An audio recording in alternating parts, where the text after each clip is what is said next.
سوال: ارکان اسلام سے کیا مراد ہے؟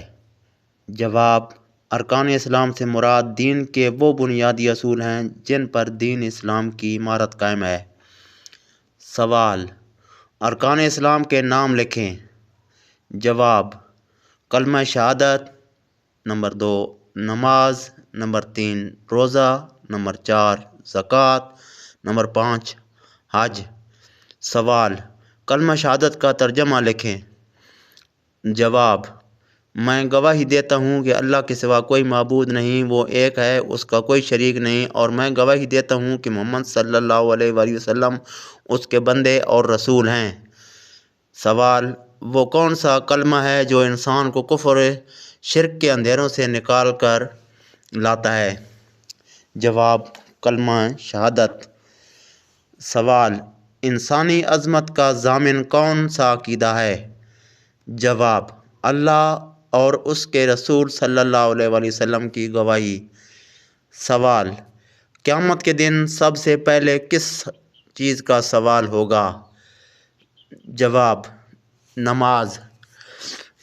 سوال: نماز کے بارے میں کس آیت کا ترجمہ لکھیں؟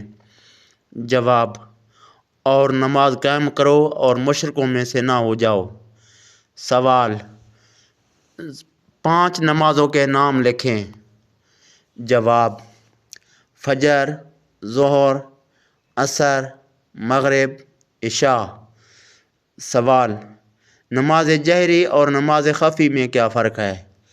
جواب: جن نمازوں میں امام صاحب اونچی آواز میں تلاوت کریں نماز جہری کہلاتی ہے، مثلا فجر، نماز مغرب، نماز عشاء۔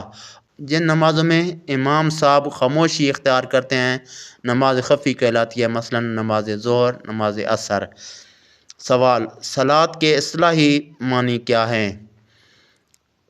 جواب: اس سے مراد اسلام کا وہ طریق عبادت ہے جو حضرت جبرائیل نے ہمارے آخری نبی صلی اللہ علیہ وسلم کو اللہ کی ہدایت کے مطابق سکھایا۔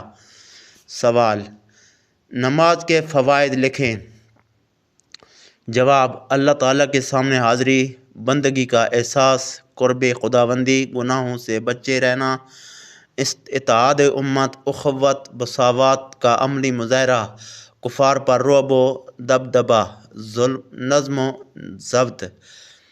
سوال: نماز کس چیز سے روکتی ہے؟ جواب: نماز ہر قسم کی بے حیائی اور بری باتوں سے روکتی ہے۔ سوال: منافق کی نشانیاں لکھیں۔